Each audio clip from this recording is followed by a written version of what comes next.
Welcome to Based on a Book. Today, our travels take us back to Camp Half-Blood, where the only thing worse than an unclear prophecy is a questionable adaptation of your favorite book. I'm Keri, and I'm pretty sure this is not the same crew. I'm Crystal, and I'm seriously not interested in adventures. And I'm Lindsey, and I make my own destiny. Okay. Did you get that from the Oracle? I did. Okay, good to know. Last week, we discussed Percy Jackson and the Olympians, Book 2, The Sea of Monsters by Riordan, along with Season 2 of its Disney Plus adaptation that was hosted by Lindsey. This week, we're diving into the franchise's earlier era, the teen movie adaptation, specifically the second film, Percy Jackson, Sea of Monsters, which honestly, when we did The Lightning Thief, I realized I don't think we realized had a second film. I knew, because Yeah. I like this movie better than the first one, but I still don't like it. So Yeah. I think maybe Lindsey and I, when we were discussing, I was listening back to our first episode, we were talking about it, and I don't think we realized that they did the Sea of Monsters, which was making me laugh.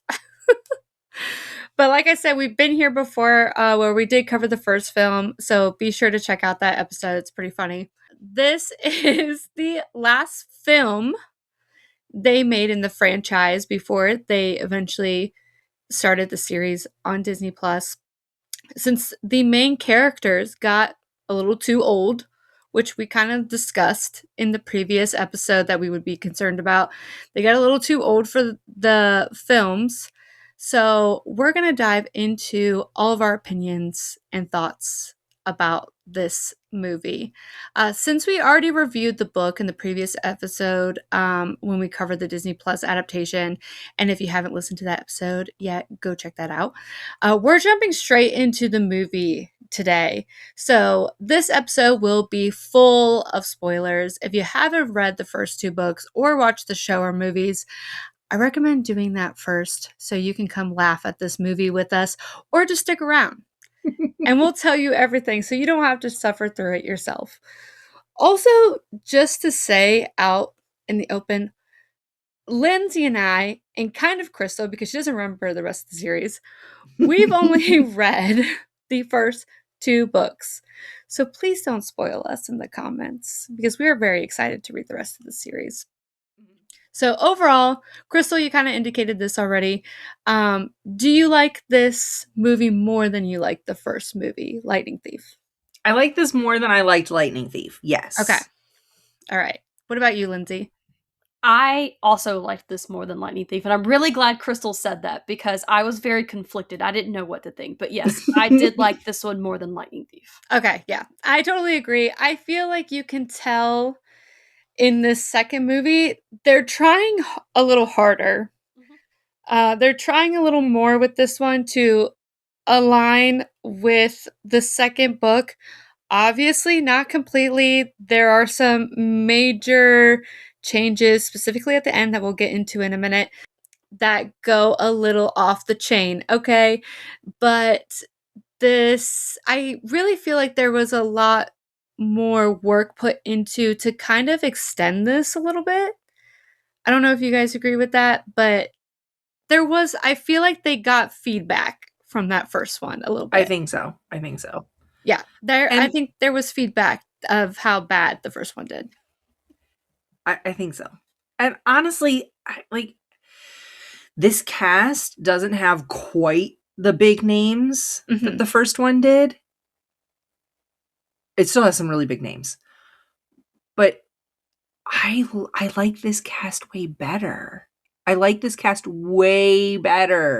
I think instead of it being Pierce Brosnan, being James Bond with four legs, we actually have a real Chiron. You know what I mean? Yeah. I feel like we really get to see the characters instead of the actors in this one. Yeah, I could see that for sure.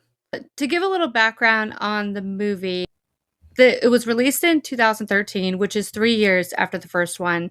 It was still distributed by 20th Century Fox, but it got a new director, which I think might be reflected on kind of like the change of pace, possibly how close it was to the. I'm not saying that when I say that, I'm not saying that it's actually close to the book.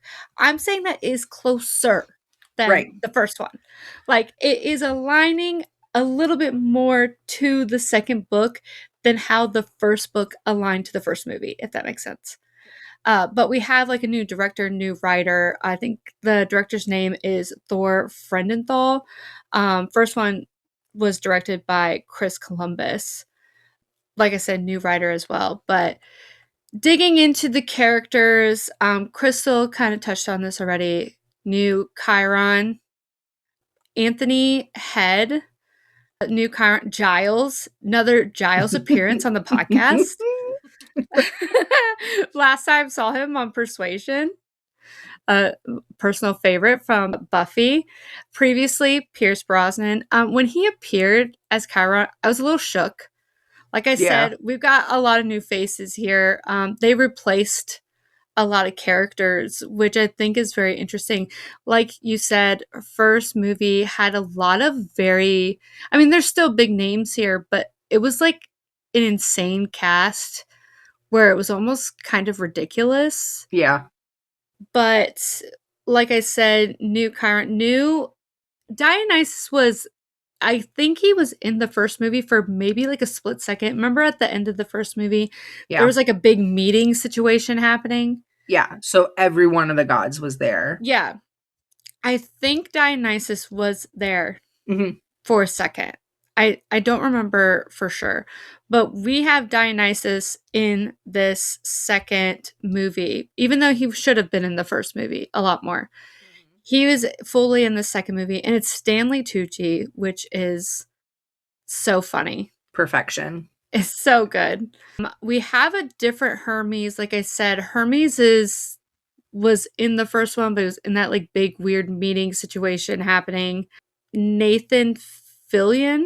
I love Nathan Fillion. Yeah. Yes. That was a funny Hermes. That was a good one. Tell me, Lindsay, you caught the line that he said at one point they're at the UPS store or whatever in the factory, and he's giving them the thermos, and he was talking about like it's like Firefly.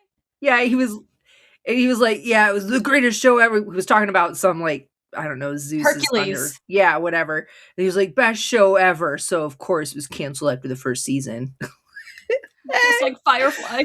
I died. I cracked up. I was like, I didn't remember this part. Oh, it was so perfect. There was also another line where he makes a comment about Percy and Annabeth finishing each other's sentences. And in the TV series Castle, he does that with the other main character too. So yeah. Yeah. Cute. I love him so. I love that they threw that in there because that's so Nathan Fillion, number one. Yeah. And it honestly kind of is perfect for Hermes. So. Yeah. And then we also have 2 additional characters, Tyson, Douglas Smith, and then Clarice is added into this, which I don't believe was in the first movie. I don't think so. Which is Levin Rambin. Hopefully I'm pronouncing that correctly. Yeah, so we have a new edition of Clarice, who is obviously very present in the second book, also present in the first one. We're not going to talk about that, but they're trying. They're trying their best, okay? Same characters for Percy Jackson, Annabeth, Grover, Luke. There is no Tantalus in this. Talia is in it, not as present as we talked about in the previous episode in the Disney Plus series. I think Talia is more aligning with the book in this movie than she was in the series. But I think because the series is trying to push for the long run, if that makes sense. Yeah. Can you talk about that tree though? Yeah. Yeah. Wait, did you not like the tree in the movie? No, I thought it was creepy. I thought it was creepy. There's her face and her arms and like. And I have a note here saying I like the tree more in the movie than I do in the series. I really do. Oh I thought it was so cool. No, God, I thought it was the creepiest thing ever. I thought it was really neat. I liked how they did that. How I can she's just like imagine a part of the tree. Annabeth going to talk to that tree, her best friend, and there's her face right there, her covered in bark, like laying on the ground, terrified. Like, okay, that's the face I want to talk to when I go hang out with my best friend. What? No, it was creepy. I thought it was creepy and cool. I did. I thought it was neat. So how do we like the characters overall? I think for me personally, the one that will always bother me the most in this movie is Annabeth. Yes, absolutely, 1000%. Yes. I just can't stand how useless she is. Yeah. And then once, like, I don't know, maybe like twice in the whole movie, she comes up with a good idea and she's like, daughter of Athena, remember? What? Like, it's so bad. They do her so dirty. They really do. And I didn't like Grover. Grover is very like, I'm gonna be the cool dude and I'm the cool guy and check out, like, I'm so cool and you want to be one of the cool kids, right? And it's very weird. Like Grover, even in the book, is very kind of awkward. Mm-hmm. Grover in the series, awkward. You know, Grover in the movie is popular kid. Yeah, like that's weird. Yeah, it's very weird. Don't like that. I think we talk about it, like re-listening to our episode for the Lightning Thief movie. That was one of our biggest things that we really hated about the movie, is how they push Annabeth's character to be like this damsel in distress a lot, which is so not Annabeth. If anything, the damsel in distress is Percy most of the time. Okay. Yep. And Annabeth is the hero, constantly having to save Percy's ass all the time. Yep. So it is so frustrating. I think it was this moment in the very beginning of camp where they have like this bull character, like this bull monster character, like it's like a person that we're going to see later. This bull monster coming into camp because obviously the barrier's like, falling apart and these monsters are coming in, and it comes into the camp and attacks everyone in camp. And I think Annabeth falls down and she's like, help me, Percy, help. I was like, are you serious right now? And then after that whole thing, she like runs to him and jumps into his arms and like hugs him, like, I'm so glad you're okay kind of situation. Yes. It was very, and I talked about this in our last episode, that I was able to watch the series with my son because although the subject matter was a little over his head, there was nothing inappropriate. Mm-hmm. This movie, I don't know if there was anything technically inappropriate, but it wasn't a comfortable watch for me to share with him. It completely, like, hardcore on the romance angle, hardcore on the, these are the cool kids, kind of like almost bullying a little bit each other around. Like the good guys were being kind of bullies. Mm-hmm. And it was just weird. It's just weird. Yeah. Lindsay, what did you think about Annabeth? I hated that every other character was either just as smart or smarter than she was. Mm-hmm. Yeah. I think what really bothered me was that Tyson, because we do have Tyson in here, like I said, was the one that was being like the revealer of information. Yes. When Annabeth is supposed to be that person. Yeah. And I was like, why is Tyson being the one taking over all those parts in this story? He was the one that knew the story of Odysseus and was Mm-hmm. able to use that connection in the story. Mm-hmm. Going back to Hermes and the UPS store, Hermes gives them the thermos from the Hercules show or whatever, and Annabeth almost immediately opens it in the store, and he's like, whoa, don't open it in here. Not my Annabeth. My No. Annabeth never would have done that. No. That's a No. rookie mistake. Yeah. Yep. Never. And even whenever I think, they're trying to figure out how to fix the tree and stuff like that. She's looking through like an iPad almost, because there's like a specific approach to this movie versus the series. Like comparing the adaptations, the approach to this adaptation is definitely like a comedy forward versus like balancing between coming of age and like an epic fantasy kind of thing. So they definitely have a comedy approach to everything that they're doing. And so like they have this moment where she's like kind of what looks like a tablet or like an iPad, where she's like going through, instead of what you would think would be like a book or something, Right. to look through to see what would help the tree.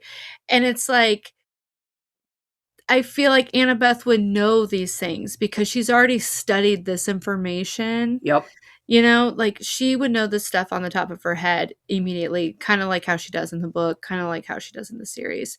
So I really think they do her so dirty, and it freaking sucks. And it doesn't surprise me for this time, Right. 2010, 2013. I'm not shocked, but I'm disappointed. They were just trying so hard to push the romance angle with her and Percy, and it just, I don't know, it just really makes me mad for, again, that time frame, that time period, that like a woman had to make herself dumber to be wanted by a man, maybe almost like they had to make the men superior to her in some way in order for there to be a love interest. I don't know. It just rubbed me the wrong way.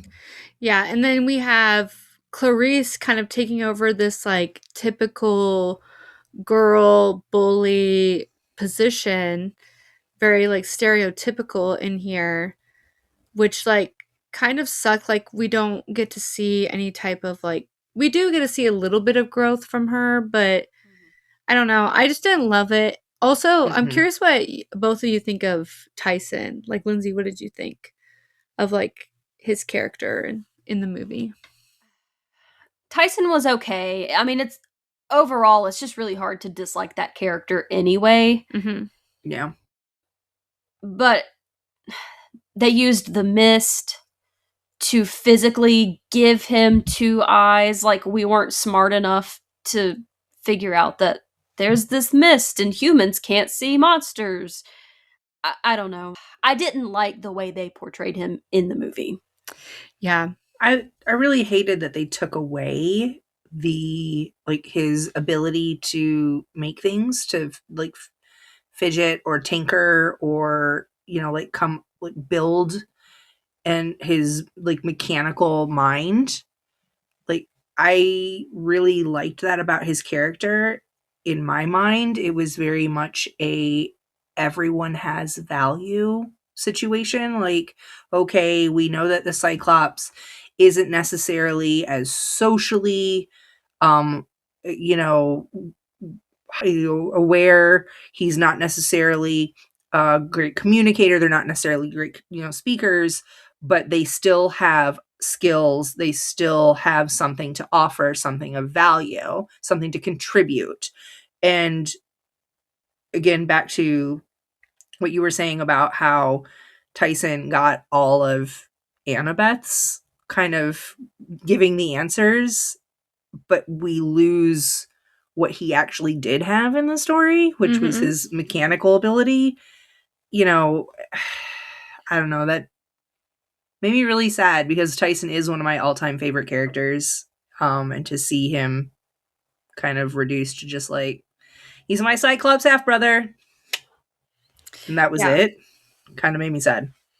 Yeah. I also totally agree with Lindsay. The mist thing really bugged me because it kind of took away like the purpose of the story, where especially like Annabeth's specific relationship that develops with him, like she's kind of like, spray this on your face to like make it go away so you look like us kind of thing. And that doesn't happen in the book, where like I understand if they're like around, you know, other like if they're around humans that aren't demigods, you know, and they have to like, you know, fit in, like Right. I understand that portion of it. But the fact that it was just them three and forcing him to do that wasn't really Annabeth's style. Like, yeah, she was going through something because she had a personal experience with a cyclops that upset her, Mhm. but she wasn't being like, you need to change your appearance to make me feel better. Like, she was smarter than that. Well, they also made her issue with Tyson, with Cyclops, is his appearance. Like you said, it Mhm. had nothing to do with her trauma. It was what he looked like. Yeah. Yep. And that's again, it, it just, they were the bullies. They Mhm. were the bullies. They didn't like him because he looked different. Not because he was different, not because she had trauma, you know, experience, a traumatic experience with people like him, but simply and only because he looked different. Yeah. How is that ever okay? Mhm. You know, and these are supposed to be the good guys. Mhm. These are supposed to be the good guys. Yeah. It felt just like typical like teenage drama. Again, teenage drama. We're not Yeah. even talking middle school. It aged up the storyline. Yes, Even the absolutely. prophecy got Mhm. aged up. Instead of like when they turned 16, it was when they turned 20. Mhm. So I don't know. It just, the And the whole fact storyline. the fact that they changed the prophecy to that, like the great prophecy to that, I think their intention was to continue in this movie series and make them so much older, but I don't think it would have worked out. Obviously, it didn't work out because there isn't another movie. But it just, I don't know. It just puts a really bad taste in my mouth. But yeah, definitely feels like high school drama for 2010, 2013 vibes. It doesn't surprise me, but like I said, disappointing. It kind of back to like the beginning scenes. Another thing is the monsters, like I said, the bull having this weird like Transformers effect to them. Yeah. Like it felt like the movie Transformers. It It did. really did. And I was like, what is going on here? Like this isn't like mythology. I mean, that is like I kind of like looked into it like what the bull like really is and stuff, but like having it to where it's mechanical this way Yeah. was bizarre to me. And the There's like too Wasn't my much. ejector favorite. seat. It had an Yeah. ejector seat and a flamethrower and a drill and it, like, okay. Yeah. Yeah, that was interesting. It was very dramatic. Super dramatic. But, you know, we talked a lot about things that we really disliked about the movie. So I think we should talk about a couple of things that maybe that we did like about the movie. Because we did say, you know, it was better than the first one. It did improve. You know, there was improvement. Personally, I liked like right in the beginning, because we're not starting out at, you know, with Sally or whatever. We're not starting out in high school. We're immediately at Camp Half Blood, where it's just like super extra. We're doing like gladiator type training with everyone. I think Percy's like going against Clarice. We got Fallout Boy in the beginning. You know, we're Oh, having a time. And I honestly thought that was really fun. I did too. I liked that. I liked the like weird obstacle giant contraption thing that they were climbing up. I thought that was fun. Mhm. And to me felt a little bit more camp like Yeah. than chariot races would have. Yeah. I Because like they're, chariot races. I like yeah. that, but I feel like that, you know, this big giant huge obstacle climby thing was really cool. It did remind me of American Gladiators though. Yeah. Because there's like a little tiny like stadium like almost like around them like Mhm. watching. But yeah, there are no chariot races. Like you said.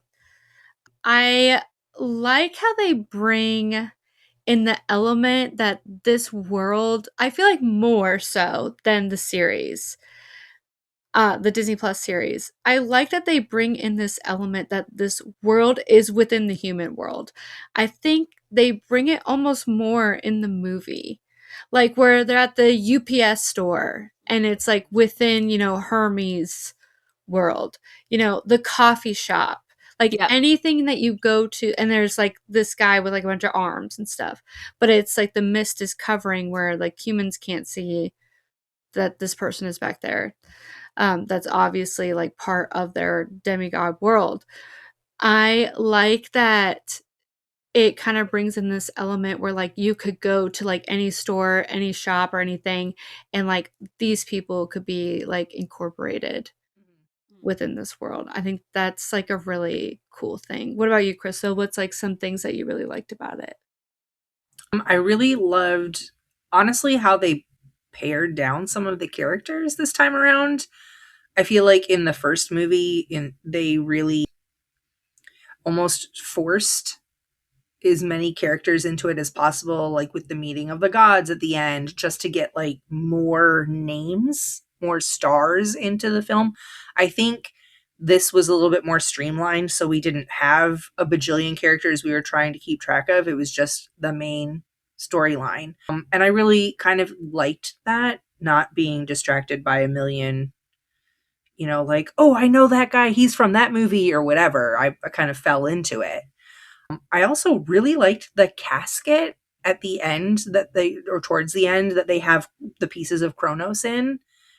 That seemed more fitting for a Greek style, like these are supposed to be gods. This is a titan in this casket. I liked this one better than the one in the show. I feel like the one in the show was uber dramatic in a way, and kind of lost the whole vibe of this potentially being a titan, Greek titan.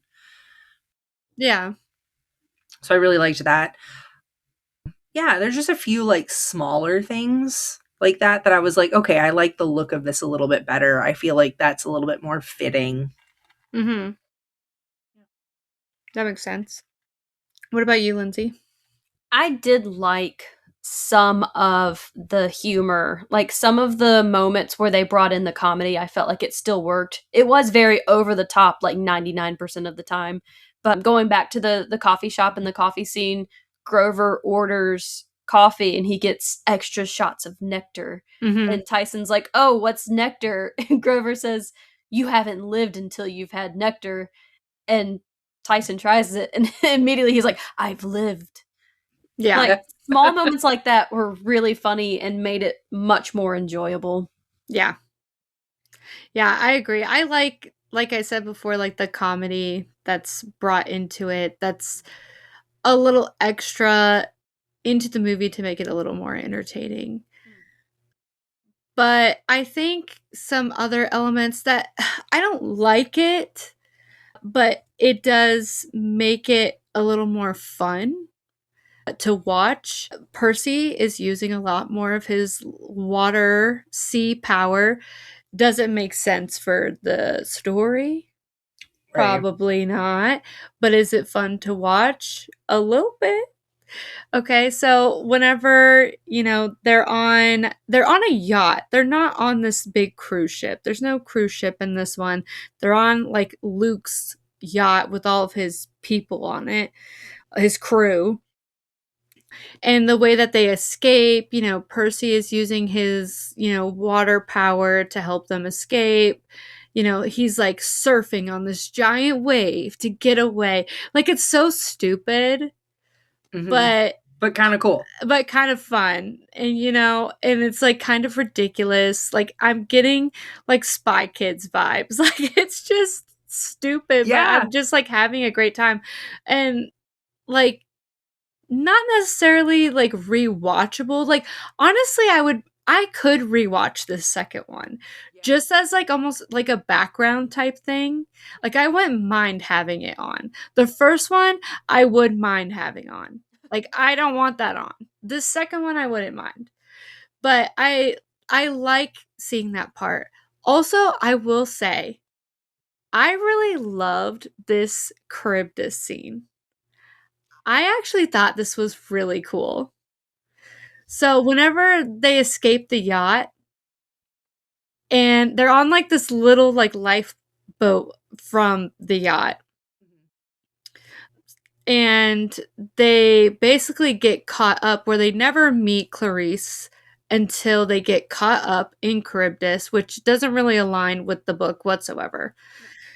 They get caught up in Charybdis and get sucked into like the stomach of Charybdis. And in the stomach is Clarice in her ship with her crew. And this scene is very like, I don't know if cinematic is the right word, but like just like a really like fun one to watch, in my opinion, of them trying to escape, where it like doesn't really make sense. It's kind of silly, but it's just like very entertaining. Yeah. What do you guys think? I agree. What about you, Crystal? I hated that scene. No! I know you kept making faces and I knew it. I knew it. Honestly, it was just like so I don't know, like campy and predictable. I But think like, that's why I liked it. I was I gonna like say the campiness. I see why you would probably like it for the campiness. I get Yes. that, but Yeah. I guess I was just kind of done with camp at that point. Yeah. It matched the whole rest of the movie. Like, sure it's the did. same vibe. Yeah. It sure did. Yeah, I liked it because of the campiness. Like, I understood it was campy, and I think that's why it made it fun. Mm-hmm. Yeah, that's fair. That's fair. It had to be in that movie. I mean, yeah. I will also say that like that is potentially one of the like any film genre, any story. If you end up in the stomach of something, I'm just instantly like done. I don't. I'm out. I'm bored. I don't want to do this. I'm not going to pay attention. I don't like it. Get me out of the stomach. Pretty much. Because like, my science brain is like, that's not how stomachs work. Oh, That's yeah. Not, you know, like, I instantly am like, that is not how the inside, there's not that much air inside of a stomach. That's not how that works. They wouldn't be able to breathe. There wouldn't be any room. Like, why isn't the stomach, like, that's where my brain goes instantly, and so it just takes me out of the story. I'm like, no, done. Done. Yeah. I just thought it was just, like, so ridiculous and fun and silly. That's fair. And I also like, I think I really like scenes that have like this escape part of it, where things are escalating really quickly and you need to escape somehow, some way. So I really like that about it. But obviously very different from the book. There are tons and tons and tons of differences between the book and the movie, to the point that we'd probably need like an hour to talk about it. But they are, speeding through this story, basically making Luke the main bad guy for most of the story. Like, he is the main villain. Yeah. Obviously being controlled by Kronos still, but he's mostly the main villain in this story. We have no Cersei. No, but I like how they did it, because they didn't just ignore her. Yeah. We don't have her spa. Yeah. We have an amusement park. Yeah, Cersei Land.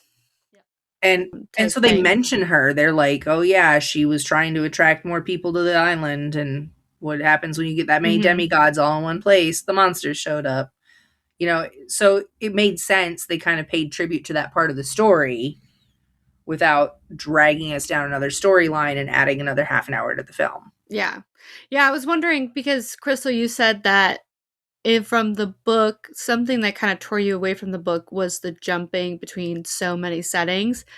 Did you kind of like them taking out how many settings from jumping between settings in the movie? I mean, kind of, yes. I like, because if they had, this wouldn't have been a movie. It would have been a series. Yeah.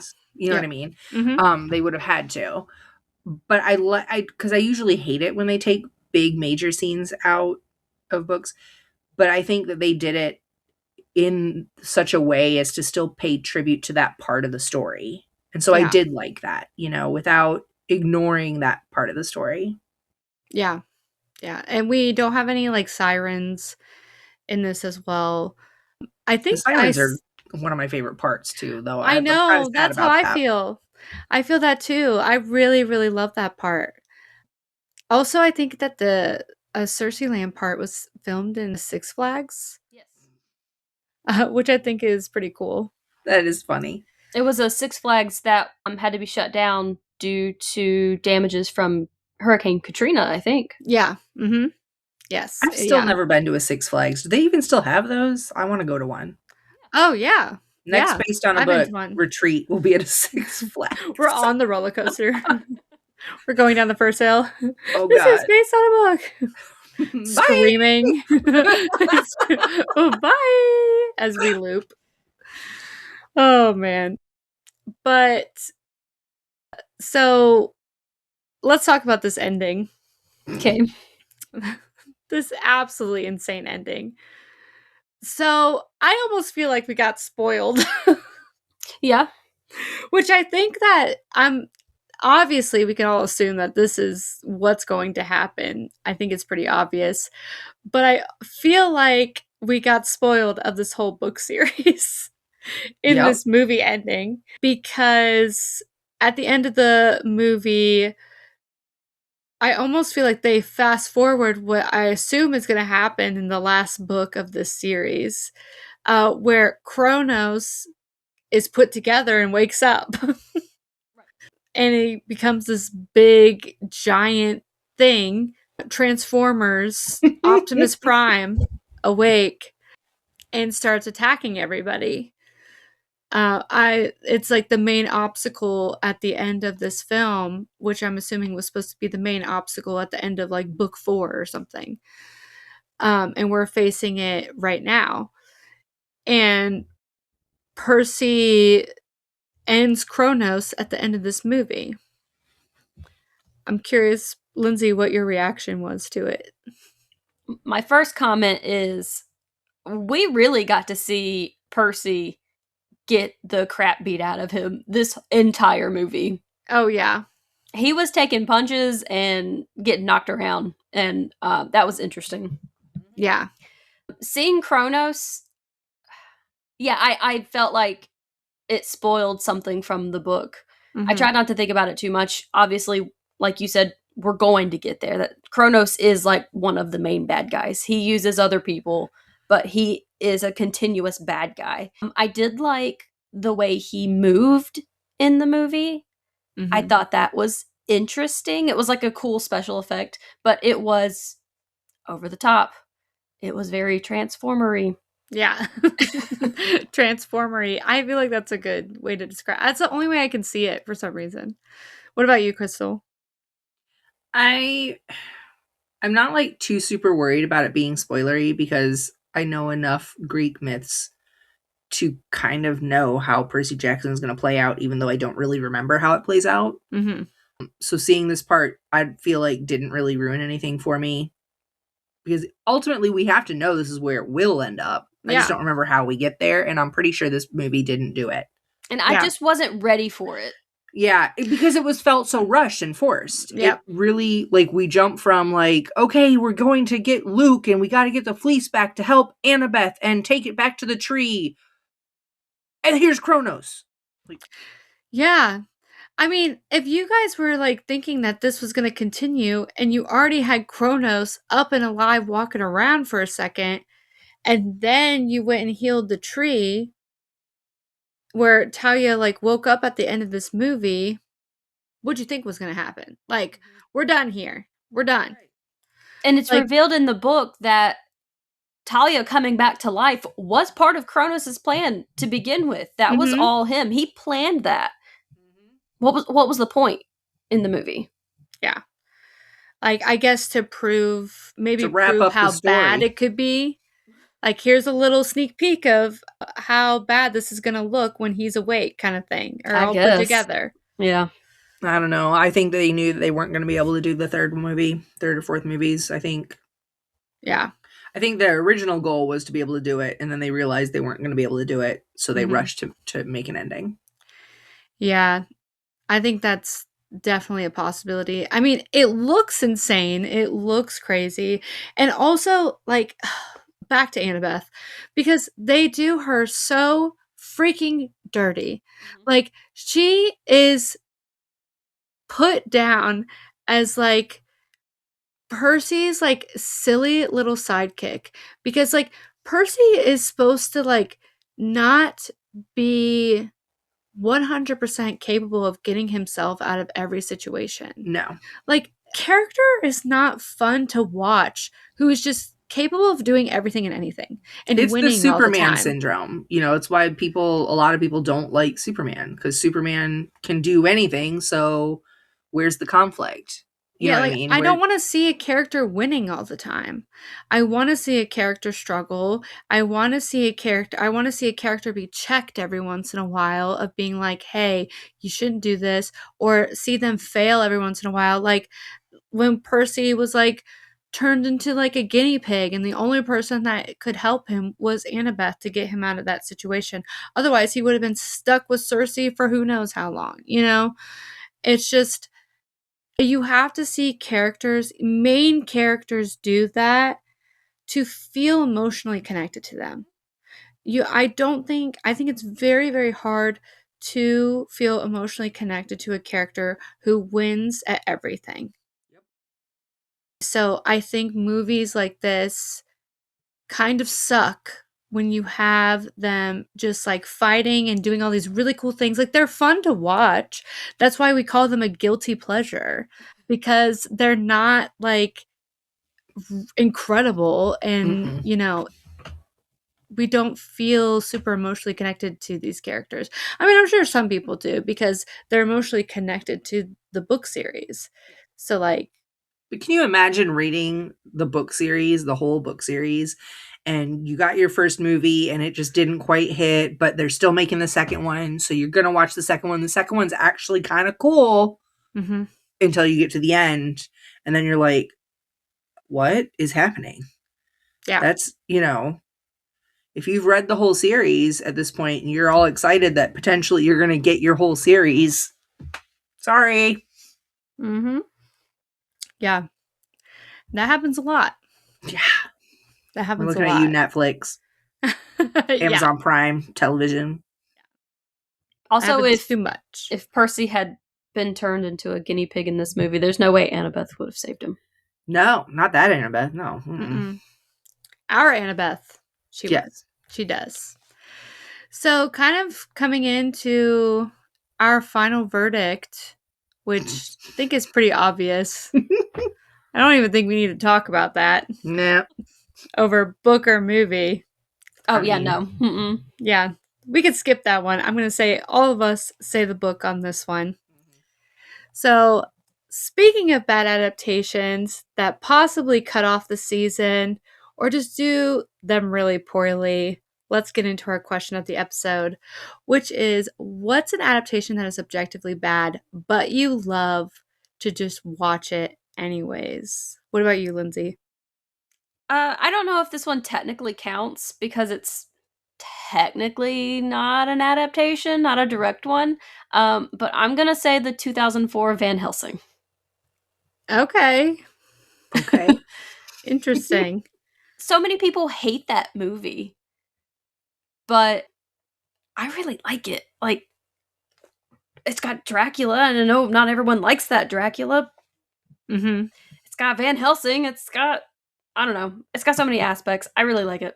Yeah. And everyone's super attractive in that movie, so. Yeah, true. That's true. That is very true. What about you, Crystal? I could think of probably 20, but because I don't mind bad movies. Like sometimes they're just fun. Yeah. But the one that kind of hit me right off the bat when you asked earlier, Eragon.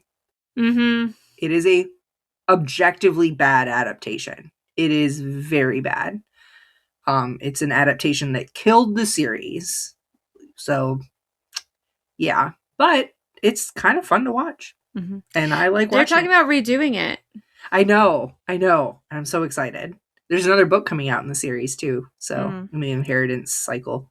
Yeah. I just recently reread the whole thing. Yeah, I'm very excited. That'll be cool.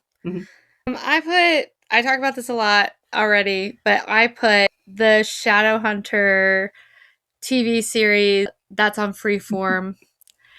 It is so bad. Like, it is terrible. It barely follows the Shadowhunter universe.